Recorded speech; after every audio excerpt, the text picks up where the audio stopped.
welcome. I'll give it a minute just in case anyone's dropping in. And I'll go through just some logistic stuff and then we'll dive right in. So I always like to just start off. Feel free to pop in any questions, any comments. You can use the Q&A function. You can use the chat function. I'll be checking periodically and I'll probably every now and then nudge to feel free to jump in if it's more appropriate towards the end, which I'll also leave time at the end for questions. But if it's more appropriate at the end, then I'll loop back to it. So welcome.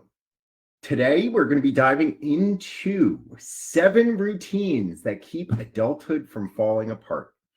And these are going to be some low resistance, high impact systems for a life that actually works. By no means is this fully comprehensive, but one of the things you learn when working on executive functions, you don't want to change too many things at once.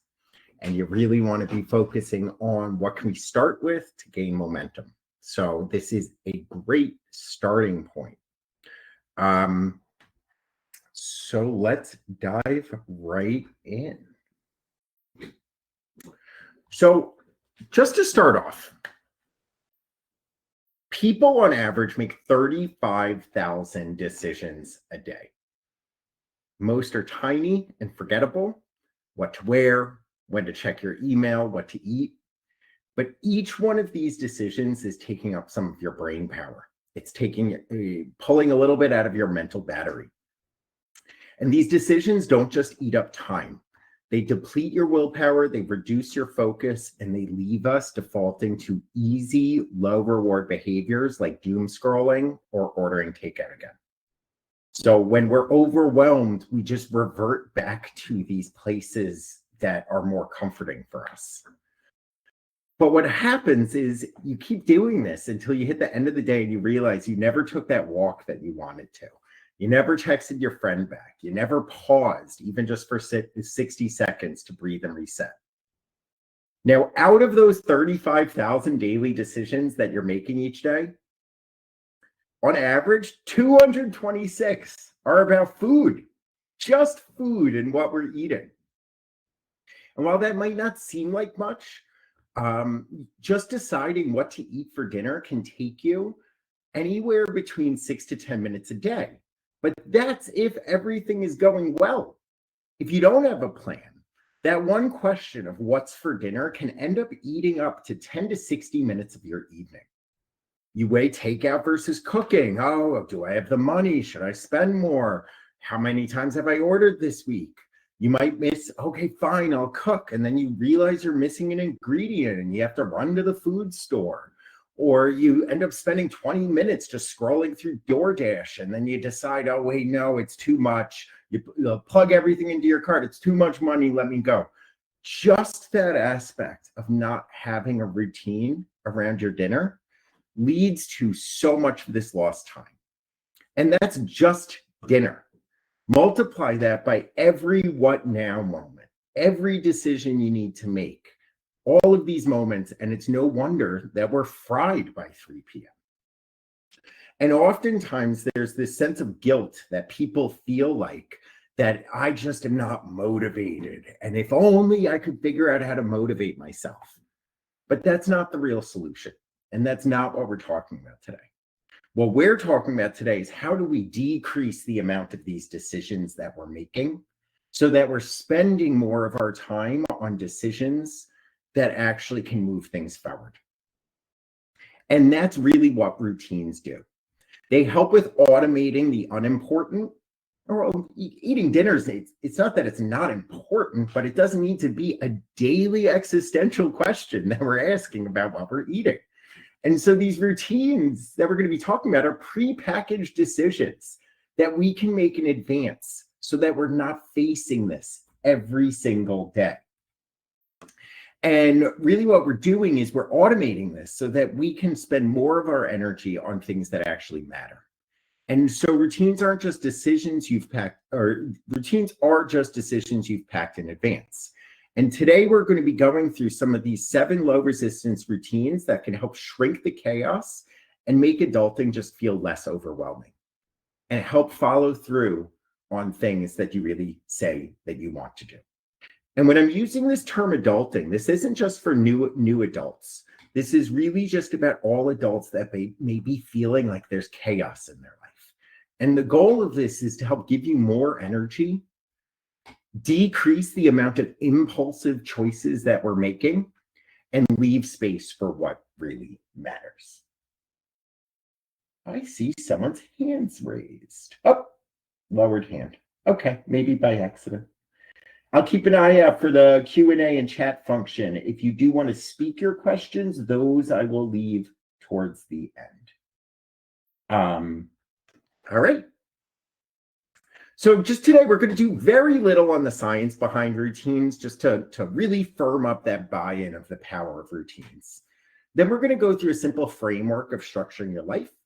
We'll go into 7 core routines that support real adulting, and then we'll really build out a map of a tool to help you build out or upgrade one routine today.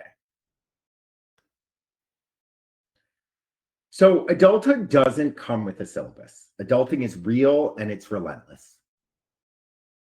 There's no roadmap to how to navigate this, the right way to navigate this.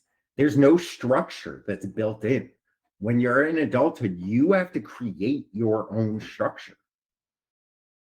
And adulthood is just filled with a lot of these recurring tasks, emotions, and expectations, and it's relentless. It doesn't stop. And that's how we can so often get stuck in this paralysis that we just don't know what to do to move ourselves forward. So the real struggle that we're facing is this invisible load. It's not that you're failing, it's that the systems are missing. And I'm using this language of failing because so much of this is filled with guilt, like we're doing something wrong, that there's these character flaws. But really, it's that these constant small decisions that we're setting ourselves up to have to make every single day drain our brain power.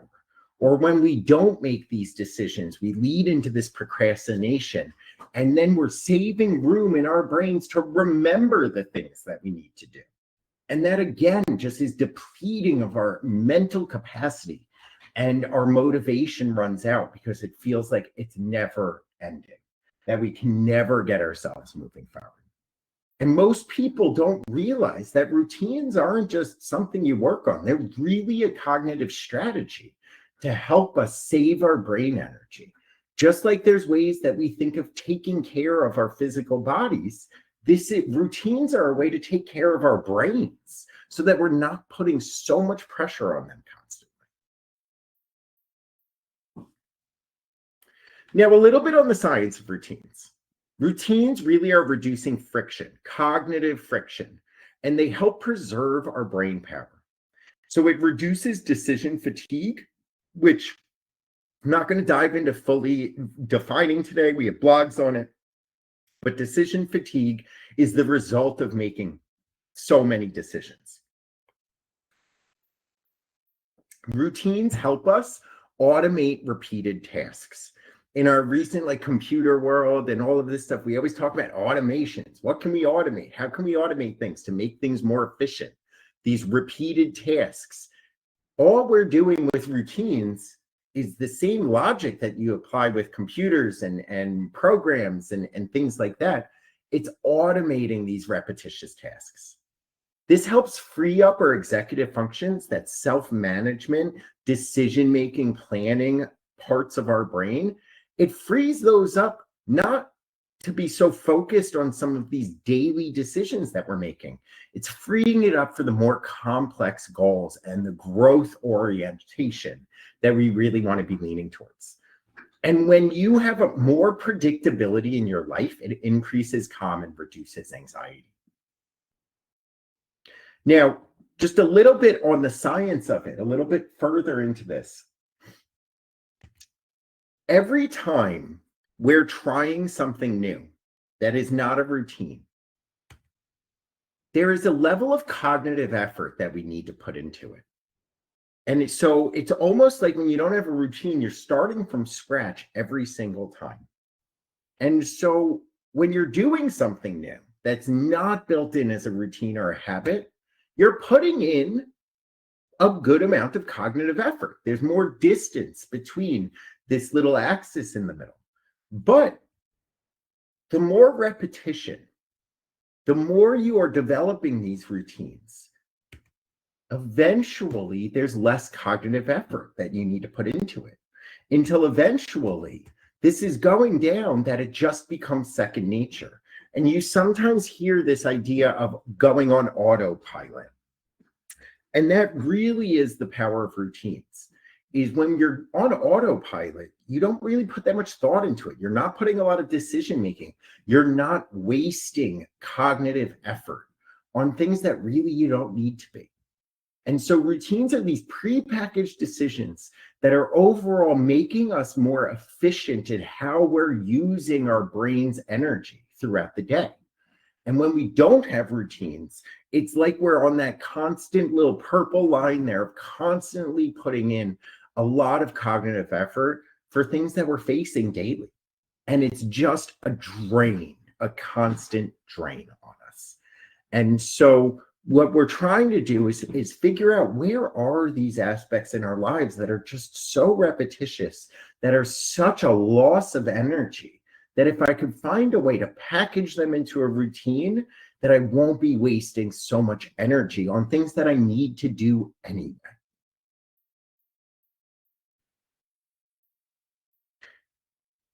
Now, what adulting really requires is these certain core needs that are being met. And so there's Maslow, and he had these hierarchy of needs. And in a lot of ways, he was very right that your life runs on these layers of needs. And when these needs aren't being met, we're left in a state of anxiety. We're left stressed that some of our basic needs aren't being met. And you might not even realize it. It's just a sense of not having something in place. And when we're not meeting these needs, we're in this fight or flight response. We kick into this fight or flight response that we feel like we need to fulfill those needs. And we often don't realize exactly what is causing that. And so when you're building routines that are able to meet your basic needs, then that constant layer of stress and anxiety, that fear that something is missing, that you're not getting to things, when you remove that, it's really freeing up your brain's capacity to do all of those self-actualization goals that you want to achieve, that you want to strive for. And this is where when you're feeling in this constant sense that you're just scraping by, it's often that you're just getting to your base needs here. And there's no room for that growth. There's no room for error. There's no room to try new things because you're just scraping by. So for those that don't know Maslow, there's just 5 categories. There's some updated versions that have more, but we don't need to fully dive into Maslow here. But to give some rooting into some of the things that we'll go through today, there are physiological needs, like eating, sleeping, hydrating, moving. This is just very biological needs for us that we need to meet. Then there's safety needs. And even though like safety often is referring to things like, do you have shelter? Or is there a threat out there? Is there a bear in the woods? But where we're currently at as humans is we're not necessarily living in the woods looking for shelter. We're not lost in the woods. And so in a lot of ways, where our safety needs have changed is, do I have housing? Am I paying my bills? Right? Now, this aspect of having a clean space does touch on to our safety needs, because that can form a sense of chaos that something's missing. And structure is also tapping into our safety needs. Then there's belonging needs. And this is the very social, interpersonal needs of staying connected with people, maintaining relationships. Then we have some of the higher order ones. So looking at esteem needs. So when this is where a lot of imposter syndrome can come in. If we're not following through on things, when you're not meeting your esteem needs, you feel like a failure. So you don't have that self-respect. You're down on yourself. And it often stems from a feeling of lack of control. Because how can you feel good about yourself if everything feels out of your control? You have no sense of control over your life, and that impacts your esteem needs. Let me see a raised hand. So just for whoever raised their hand, if you don't mind using the Q&A function or the chat box just to throw in your questions for now. And then if you wanted to leave it up, I'll be able to turn on mics at the end. The last needs are these self-actualization needs, and this is really where we get growth, reflection, and values. And while some of the things that we may talk about today may touch on some of these needs, the real goal of the routines that we're going to be talking about today is to leave room for you to have your self-actualization, to leave room for you to experience growth, and really help convince your brain that the other things are under control. So let's look at a routine framework. What we're really aiming is to automate the essential and we're freeing up our brain's capacity to focus on what's important.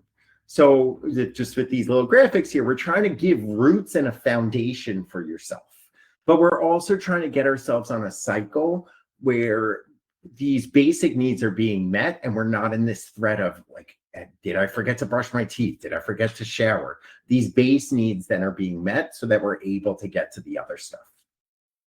So first off, the core concept here is that routines aren't about discipline. And I'm removing this because, again, it becomes emotionally charged that I'm just not disciplined enough. Routines really are about removing friction from the stuff you have to do, so you have more energy for the things you want to do. And I really try to move motivation out of this question because we often confuse motivation for a desire to do something. No one wants to do laundry. We want to have clean clothes. We don't want dirty clothes everywhere, but you don't want to do laundry. And that's how people often think of motivation, is this desire to do something. When really what we're trying to do is, okay, laundry is a pain, but how can we make it not take up so much cognitive energy so that we can get it done? Now, okay, so now what good routines do? Good routines are helping us reduce our decision making. No more what now every 20 minutes. They help protect our executive functions, so it's less wasted energy on planning and switching on things that you don't need to plan and switch every single day around or every single week around. And it helps you cover your bases across key adulting domains: mental clarity, planning and time, space and stuff, food and self-care, and social connection.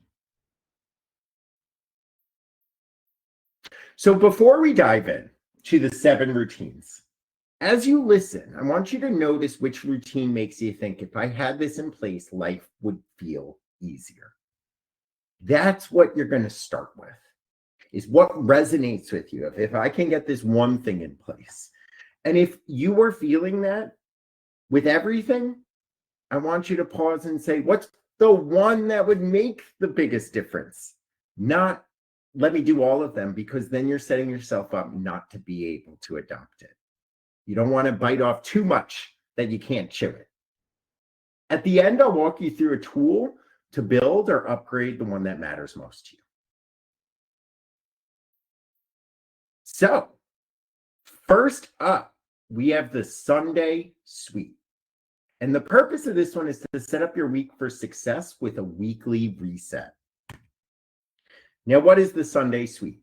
It's a weekly ritual to reset your space, schedule, and systems before the new week begins. It clears out the chaos from last week, and it helps you walk into Monday with a plan. And so what it really helps with is the Sunday scaries, which we often experience, of just avoidance and dreading the start to the week. It helps address some of the scattered Mondays that we may feel. It helps with when you're forgetting important tasks or when you're feeling behind before the week even starts. That's often one of the worst parts about Monday, is just, oh my God, I don't even know where to start. I'm already behind.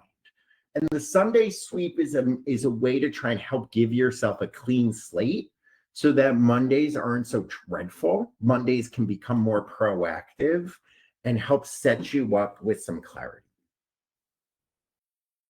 Now, I want you to think of this like you're hitting the refresh button on your life. I was really thinking about this. One of my Sunday sweep activities that I sometimes do is if I end my workday on Friday and I have 30,000 tabs open on my computer, that's something I really like to hit the refresh button on.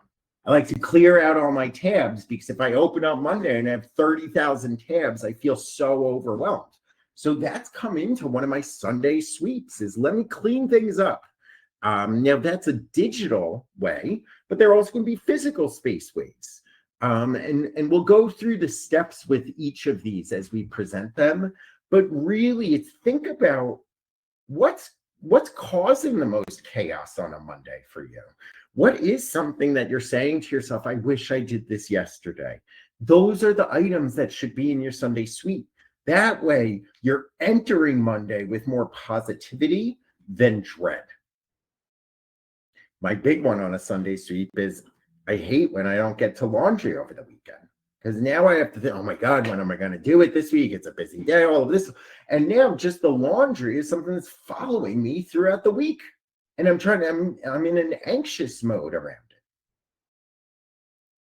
So how to build your Sunday sweep? You want to start with what creates the most chaos and then reset it.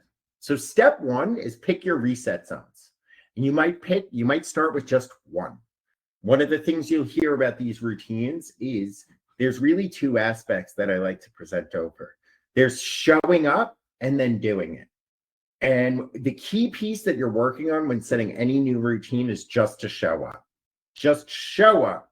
And even if you do the smallest amount, you're at least developing the routine of showing up. Then we can build off of that. So you might pick one of these reset zones. Maybe it's about planning. Maybe you review your calendar and you prep a to-do list. Maybe it is about looking at meals throughout the week, organizing bags, clothes, organizing things. Maybe your Sunday sweep is about cleaning, tidying your space, doing laundry, shared areas. As your Sunday sweep gets bigger, you can always tie in Sunday cleaning. And I know I called it Sunday sweep. It can be Saturday if you want. It could be Friday. It could be any day of the week that you have the time to do it. And often during the week, there's more chaos because there's more going on. And so that's why I picked Sunday, just for the title. Now, there might be some organization. Let me organize papers or clean my email inbox, reset my workspace. And maybe it's you reflect, what do I need more of or less of next week? And really what you're seeing is the first key thing here is finding one day a week to carve out time to reset and filter out from the prior week.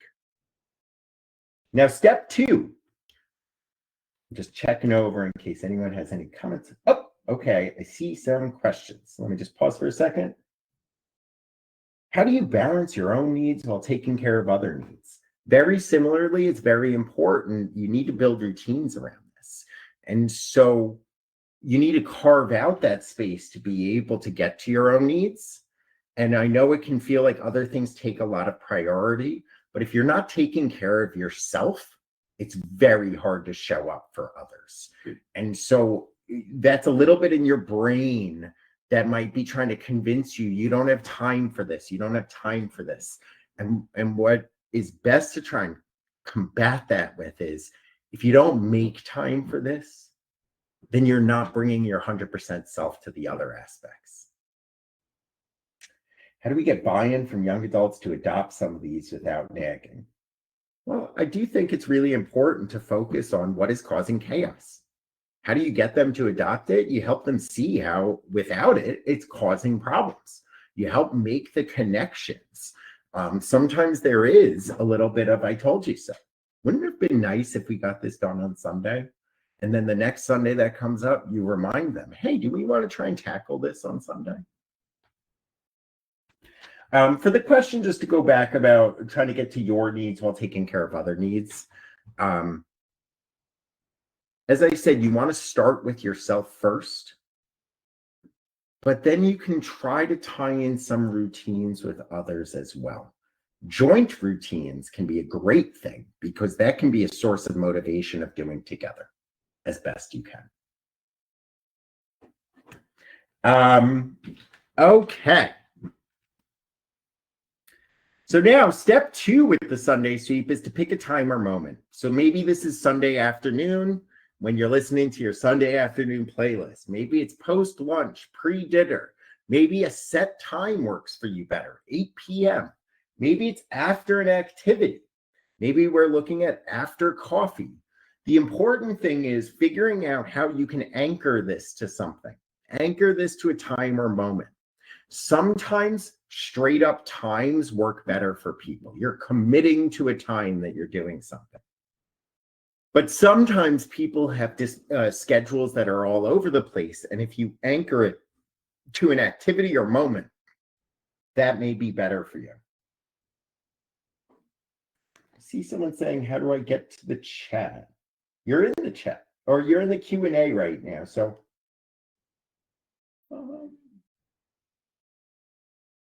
let me see quickly.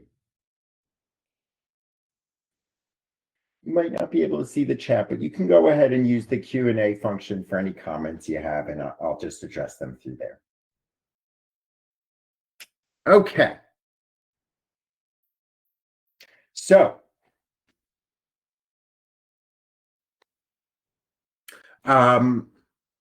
really anchoring that time becomes important because that's your reminder, that's your cue, that's how you don't procrastinate and skip this.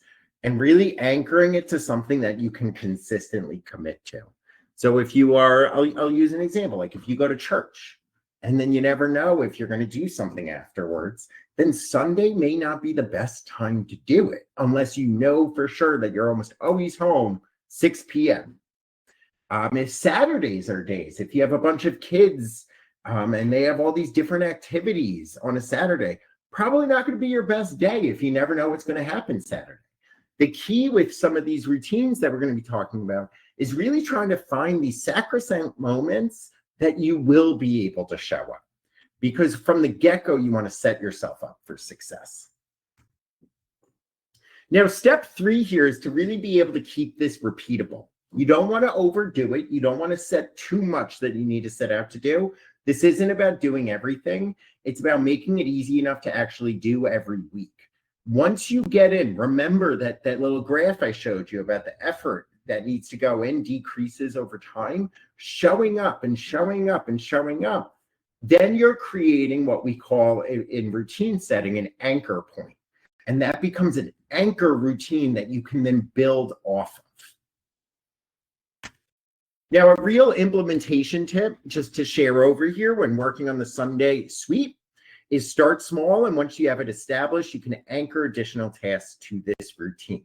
This is where you often hear people, if you have a good routine with brushing your teeth, then you can build on to that with additional steps. This is where maybe all you're doing on a Sunday sweep is just, let me just do my bed sheets. And then you add on to that. Okay, now let me try and add on my laundry. Let me add this on. And so what you're doing first is if you set out to do too many things, it's going to get hard to get over that hump to make the routine more automatic. So you want to start off smaller, show up, and then you slowly add additional ones onto it. Next up is bookend your day.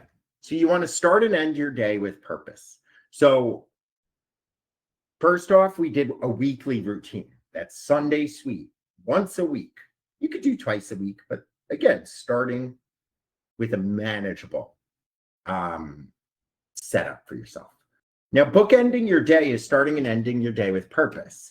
And so really it's about a simple morning and evening routine that can anchor your day. So you start with intention and end with closure.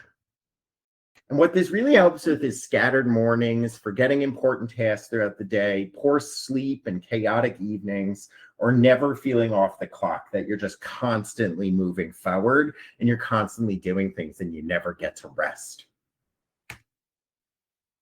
And what we're really trying to establish here is that having some agency, some sense of control at the edges, morning and night, helps give a sense of calm, even when the middle is messy.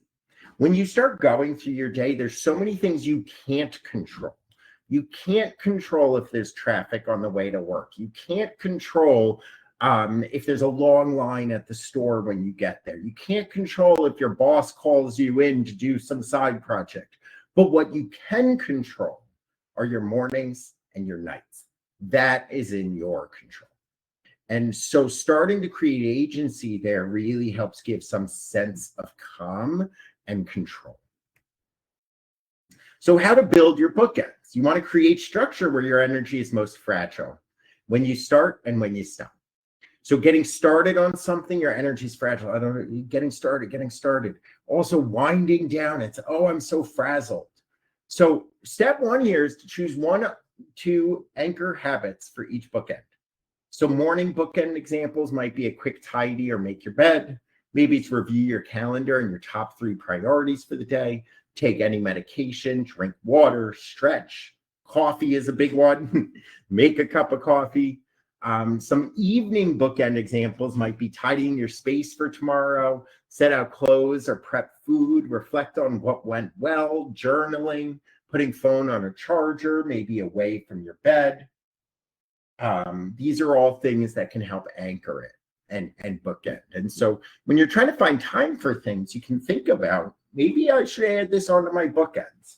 A recent one that I've recently done, I fell out of some good routines I had in place, good habits I had in place, where I was leaving dirty dishes to do in the morning. So I'd cook dinner, eat dinner a little bit late, and then I was like, oh, I don't want to do this at night. And so then I would start waking up in the morning and I dreaded it. It was so annoying. And so what I did was I anchored this to my nighttime bookend. And so before I brush my teeth, I put on an audiobook, and now I'm cleaning up the kitchen. That's part of my evening bookend. And I actually look forward to it. And you'll see this as a strategy throughout. I paired it with something I enjoy. I listen to audiobooks while I'm doing it. So I tied that to my nighttime bookend. Oh. So now step 2 is you want to make it easy to repeat. So tie each bookend to an existing cue, brushing your teeth, just like the example I shared, feeding a pet, coffee. You want to tie this to something that then can build off of it.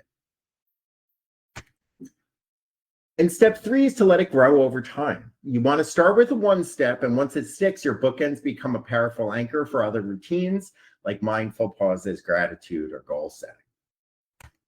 And a big implementation tip with this one is to really look at, you want to start with your weakest transition. If mornings feel rushed, start there. If nights are, start there. But you don't need to do both right away. You don't want to overwhelm yourself with it. And sometimes if you start seeing the benefit of one, morning routines, for example, then it's easier to convince yourself to use that extra energy to make a nighttime. But you don't want to start with both and then neither work and then you give up. Now, next up is the Adulting Power Hour. And so this is about handling the life stuff you love to avoid. I love $100 bills. I don't like using them to pay the electric bill. So what is it? It's a reoccurring time block to tackle the small but essential adulting tasks that pile up and mentally drain you when left undone. Now, Adulting Power Hour could tie up to your Sunday sleep. And so one thing, the reason why I started with those 2 routines before I fully dive into the Adulting Power Hour is those become extremely important anchor points that you can build off of. And some of these additional ones are ones that you can consider anchoring onto the weekly routine, like a Sunday sweep, and then a more daily routine like bookends. And it's important because these tasks that pile up can really start draining you when they're undone and cause a lot of anxiety. Oh my God, am I going to get late fees? I didn't pay my electric bill. Did I do this? Are they going to shut this off? And so if we're able to package this power hour with all of these other tasks, then we don't have to worry about missing it. So what it helps with is avoided tasks like forms, bills, emails. I have to fill out health insurance, right? Like, so if I have to fill out health insurance, when am I going to do it? Oh, I know I have my Adulting Power Hour in a week. And so let me just throw it on a list, and I'll get to it when I'm sitting down during my adulting power hour. It helps with lingering dread and procrastination, feeling overwhelmed by unfinished life stuff, or forgetting non-urgent responsibilities. It's giving you a space that you know you can get to things. And so you don't need motivation. You need a block of time for the boring stuff. You need to do it. So when are we going to do it? And it's never going to magically come in our head that you want to do it. And so by setting aside the time, you're preventing that aspect of the only time you're going to do it is when there's problems coming from it. So how to build your power hour. Give your adulting tasks a container so they stop living rent-free in your brain. So step one, make a running avoidance list. Track tasks you're putting off during the week. Have a little list, have something on your phone. And then that way you have some place to reference these tasks you're avoiding. And you can start capturing the things that will eventually go into your adulting power. And so this might be things like refilling your prescription, scheduling the dentist or doctor's appointments just in general, submitting that form you were supposed to submit, fixing the Wi-Fi, changing your cable. All of these things are things that maybe you're not getting to, and then you forget until it's a problem, or until the next time you realize that you've been paying for 20 different subscription services. Step two, again, you'll see a theme here. Let's choose a recurring time block. So you can, oh, that actually is a typo there. So really with step two, what you're doing is you're figuring out what cadence do you need to be doing for your power hour. Is this something that you need to be doing weekly? Is this something that can be done every other week? And let's actually set aside that time to do that. And then what you want to do is be creating a ritual around it. Maybe it is pairing it with a playlist, a beverage, or a location that might make this feel less dreadful. Keep your list handy, just play and go. One of my favorite things is I treat myself to a nice cup of coffee at a Starbucks, and I'll just handle some of this stuff. I personally do that for any other adults here. If you have a job and you try to sit down at a home office, let's say, and you're doing it there, it's very easy to get sidetracked having to tackle work tasks instead of these tasks. This is meant to be for your adulting power. And the implementation tip here is really to treat it like a meeting. Put it on your calendar, block off the time, it's sacrosanct. Don't negotiate with yourself about whether you feel like it. Just show up and start. And you may have a couple of different power hours, but let's start with just one. So I know, like for myself, I have a pay the bills power hour once a month. And so that is around the 15th of each month. I sit down and I do bills. I'm transferring accounts, things like that. But then there's other ones that might need to happen every other week or every week. And that really is figuring out what cadence is going to meet all of your adulting responsibilities there. And so that's why step one of making a running avoidance list can help inform how often you need this. So the feed yourself system and the what's for dinner spiral. You remember we started off 226 decisions every single day around food. How can we make that more efficient that we're not wasting so much cognitive energy? And so feed yourself system is a repeatable plan for what and how you eat during the week. It reduces daily food decisions so you can stop defaulting to takeout, snacks, or skipping meals entirely. And this doesn't need to be, I don't mean to scare away anyone. They're like, oh, I'm not going to be a meal planner. I'm not going to set up my meals for the week. That's too intense. It doesn't need to be that. You can have a simpler system. And so what this really helps with is decision fatigue around meals. These are decisions we're making every single day. Often we're making unhealthy or last minute food choices when we don't prepare for it. Let me just get the fast food, right? That's the most common one. But even if you do, like to that last bullet point, high spending on takeout and Uber Eats. Maybe it is healthy, but it's like you're going out to a restaurant every single night when you're ordering on Uber Eats. And that's not sustainable budget-wise. There's also wasted time and groceries. So when you're not making some of these food choices, you might have bought something from the food store, but then you don't use it and then it goes bad and you've wasted groceries there. And then it might also help alleviate with stressful evenings when energy is low. Now, feeding yourself shouldn't feel like solving a new puzzle every single day. My partner always makes fun of me when I start talking about what's for dinner at like 10 a.m. I've cut that back a little bit, but it doesn't always need to be such a big to-do. So how to build a low-stress meal system. So make fewer decisions, eat better, and reduce the 6 p.m. panic, or sometimes like the 8 p.m. panic, and now you're not getting to sleep because you haven't figured out dinner. So step one is choose 2 to 3 default meals per category. So what are your go-to meals for breakfast? Yogurt and granola, toast and eggs. For lunch, maybe we're looking at a wrap, leftovers, snack plate. Dinner, this could be stir-fry, pasta and a veggie, rotisserie chicken and a salad. Think of what can be your default meals, because what that does is that's going to help inform some of the prep for it. And so, like, for example, for me, for dinner, it's a protein, a vegetable, and maybe a carb that I'll throw in. And so I always just think, do I have those? And can I whip something together with it? And so what that does is that can set up the step 2 of picking a planning moment. And so this is where you can choose one consistent day and time each week, check our ingredients in our fridge. We can go grocery shopping so that we're set up, and you can plan 3 to 5 dinners around that. And when I say plan 3 to 5 dinners, it doesn't need to be I'm going to do that unless you find it useful. But if you find it useful, it could be I'm going to eat this on Monday, I'm going to eat this on Tuesday, I'm going to eat this on Wednesday. Or it can simply be I know I have chicken breasts, a steak, and tofu. And so that I have enough to get me through the week.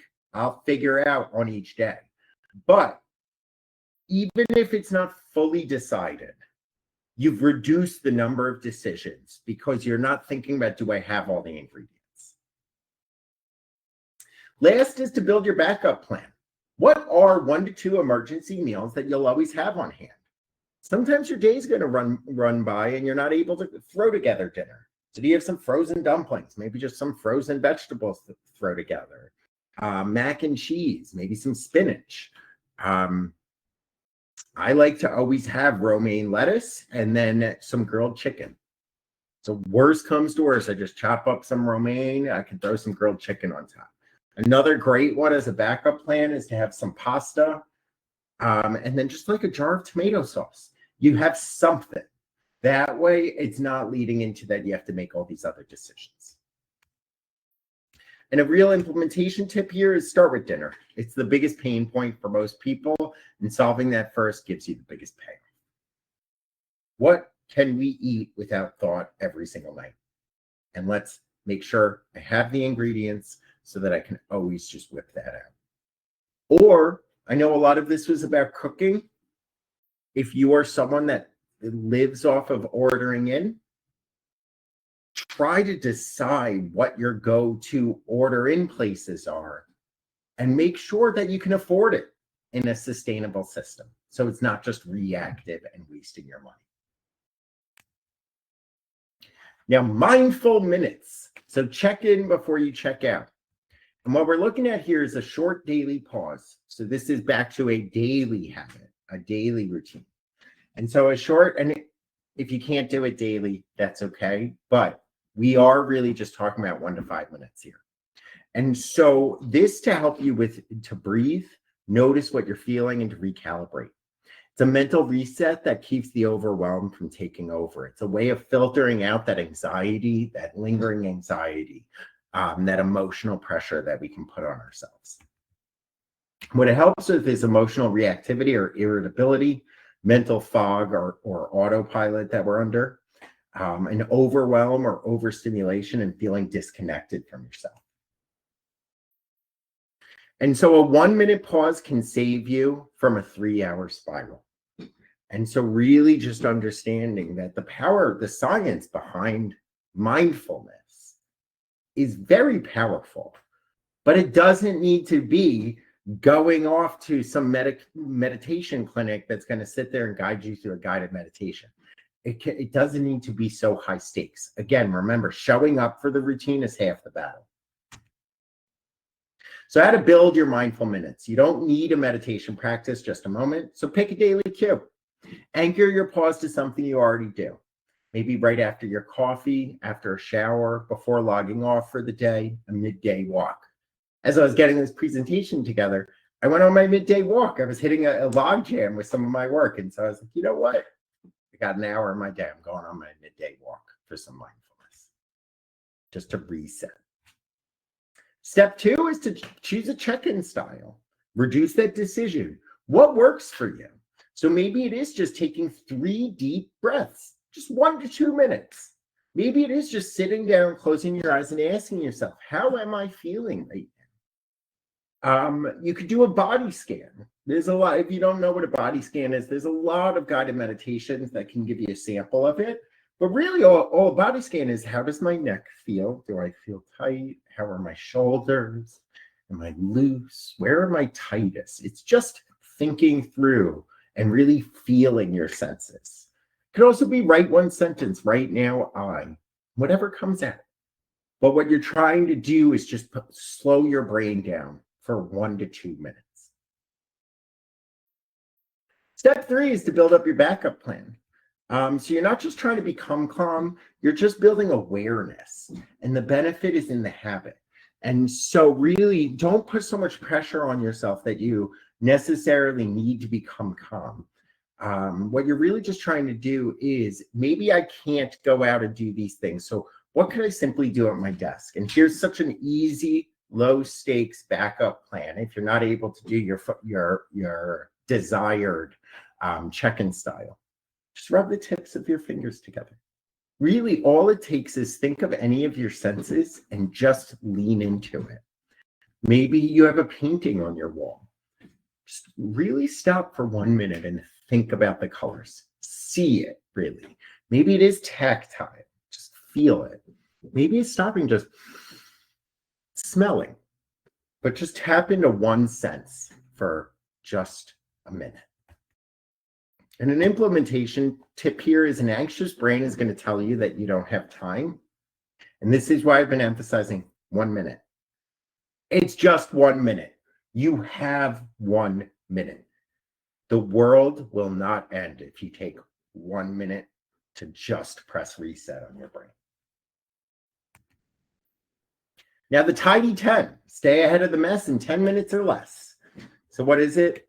We're really looking at a short daily cleanup ritual that helps you stay on top of clutter before it becomes overwhelming. Doesn't need to be deep cleaning, just quick resets to keep your space and brain clear. Now, clarifying, you don't have to have a fully clean place. Maybe there is still mess, but just do 10 minutes. That's it. Because then you're at least chipping away where it doesn't pile up to a 5-hour Saturday project of cleaning up. And what it helps with is visual and mental clutter. It helps with accumulated messes that feel too big to start, losing track of essentials, your keys, meds, wallet, and the I'll do it later spiral. And really what this does is, and this happens not to everyone, but often when there's mess, it leads to anxiety because you're always worried about, when am I going to get to it? When am I going to get to it? And so even if you build in just 10 minutes, maybe you don't get it fully clean, but when you say to your brain, when am I going to do this next? Well, I got my tidy 10 later today. I'll get to it then. And so it's easier to reset the mess than to recover from it. So how to use the tidy 10 to stay ahead of chaos? 10 minutes a day keeps the weekend clean-a-thon away. And so, again, choose your focus zone. And this might just simply be, what am I going to focus on cleaning? And this could change. Maybe if you do this as a tidy 10 daily, maybe it's bedroom this day, bathroom this day, entryway this day, couch area this way, desk this day, kitchen services this day. Or it could even just be, what do I think needs the most focus? For some people, even that decision could cause a little bit of chaos and not using it. So if you want a routine of which days you're doing each, great. If you prefer just to decide what needs that 10 minutes, okay, that's fine too. Now, step 2, set a timer. Commit to just 10 minutes. So when you start, just set a 10-minute timer. You're not doing deep cleaning, you're just resetting. And bonus, pair it with music or a podcast, just like me doing it at night. I'm listening to an audio. Step 3, make it a habit loop. So you can link it to another part of your day. You can link it to one of those anchors that you may have. Maybe it's after breakfast, maybe it's before your evening unwind, or maybe it's when you hit the 3 p.m. slump. Sometimes 10 minutes of cleaning is a great thing when you're feeling distracted. Because rather than just scrolling on your phone, you're now reverting to just something else that's pretty rote, pretty standard, and hopefully becomes a routine for you that doesn't take a lot of energy. And so when you're trying, maybe if you work from home and you're deep in thought and you get distracted from work, you know what, let me do my tidy time. Good implementation tip here is to do it before the mess bothers you. It's easier to maintain than to recover. So the second it starts bothering you, then it starts leading to these emotions that you start avoiding it. It's causing you to feel anxious, and fight or flight response comes in, and you're either going to end up dropping everything to clean up, or you're going to avoid it. And so do it even if you don't think you need to. It's not that dirty. We'll just do the 10 minutes to anchor that behavior so that you can establish the routine. Now, the last routine before we jump into just the setup for it is the reach out ritual. So keep your relationships in your inbox from falling apart. What we're looking at here is a recurring time to intentionally reconnect with a friend, a family member, or professional contact. It's your system for nurturing relationships before guilt or distance sets in.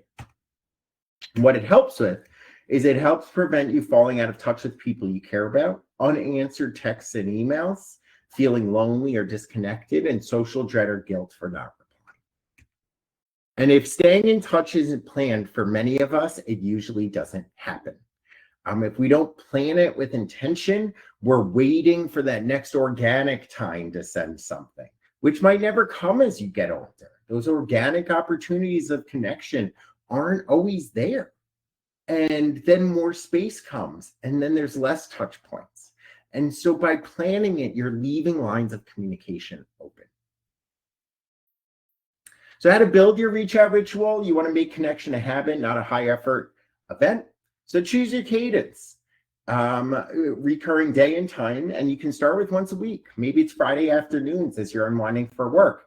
Great opportunity to see what people might be doing over the weekend, right? Just to connect. Hey, do you want to FaceTime? We'd love to see you. Sunday evenings before you enter the week. Monday morning check-ins. Maybe it is even something Sunday evenings. Maybe it's something you latch onto your Sunday suite eventually. Or just Monday morning check-ins before you jump in. Step 2 is to make a micro connection list. So who are the running list of people that you do want to reach out to? And you can rotate between friends or family, professional contacts, people you've been meaning to reply to, you're just not getting to. Okay. And then step 3, keep it light. You don't need to write a novel. Don't put so much pressure on yourself that you need to just throw all this stuff out there and catch up on everything.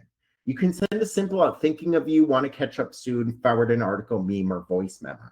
What this does, again, as I said, is it's leaving lines of communication open, because what this leads to, and this is the implementation tip here, is by making it low pressure, one message a week can keep that connection and the connection open and the guilt away. This opens the door for more connection in the future, more organic opportunities, because those lines of communication are open. So in the last couple of minutes, just a routine builder tool. This isn't something crazy, but it really is a framework that if you're finding you struggle on developing these routines. So it's building routines that stick even when life gets messy. And so the 3 phases of routine building is to plan it with intention, to run it, and then to adjust it.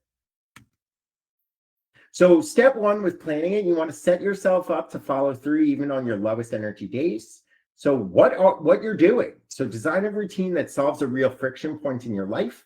It has a clear time or cue to start. It's small enough to actually do, and it leaves you feeling better, not drained. And some of these planning prompts might just be like a simple form that you type out like this. What is the routine name? Name it. It makes it easier to adopt it. That's why I came up with some of those kitschy, maybe corny names, but by naming it, you're able to really latch onto it more. What problem is it solving? This helps fuel for you the purpose of the routine. When will I do it? What is your time or cue? Where will I do it? Removing that decision making. And then the steps I'll take.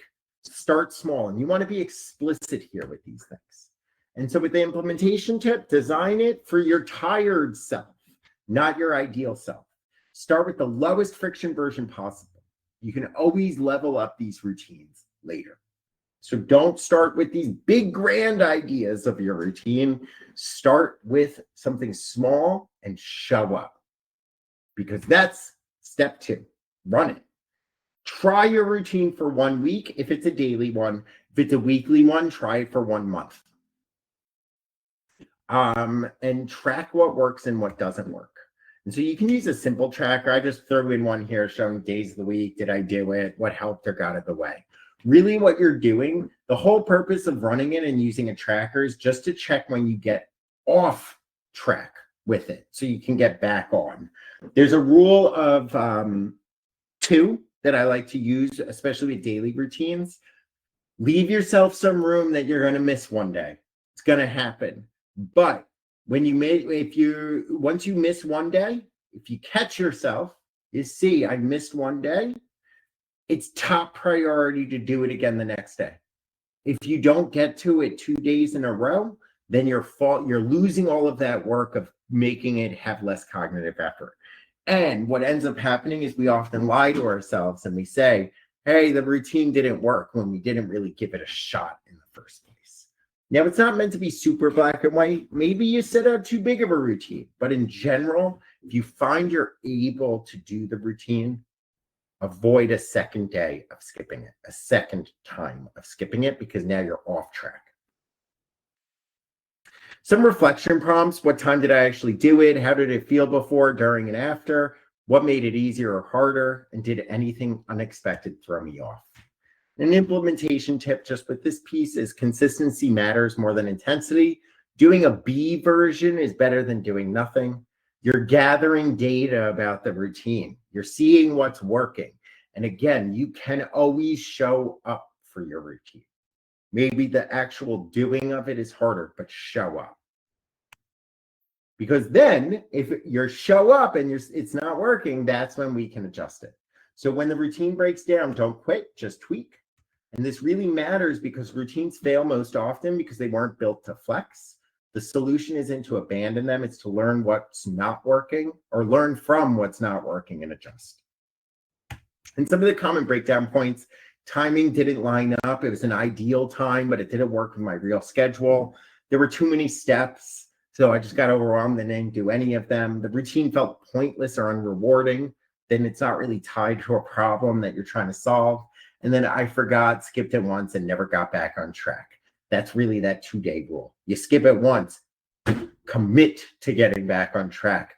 Or sometimes when I'm working with clients, what I'll be very clear with them is, if you don't do it a second day, you're choosing to give up on that routine. Don't lie to yourself that you'll get to it the third day. If you don't get to it the second day, you're giving up on that routine. And how to adjust. Simplify, try 1 step instead of 3, shift the cue, try a different anchor or time of day, make it rewarding, pair it with something like music, a treat, or a done ritual, and add support. Tell someone, set a reminder, leave a visual cue. An implementation tip here is your routine isn't wrong just because it didn't work the first time. It's data. Use that to adjust.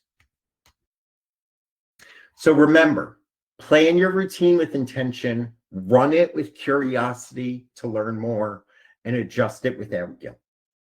And so let's talk briefly about how to keep the momentum after today. Key takeaways: routines reduce stress by turning decisions into systems. You don't need all 7. Just start with the one that matters most to you, one that you think is going to solve problems that you're facing consistently. Small, low resistance actions done consistently do lead to real change because it's freeing up your mental energy for other things. And if it breaks, tweak it. That's part of the process. Your next step: pick one routine, use the routine builder, try it for a week or a month if it's one of the weekly ones, and then adjust. Set a reminder to check in on yourself, maybe 1 week out, 1 month out, 3 months out. Reflect on the routine. And that's how real habits form. And we'll tell you, it does take 2 to 3 months for real habits and routines to fully establish themselves. And that's it. Thank you so much to everyone who attended live. Anyone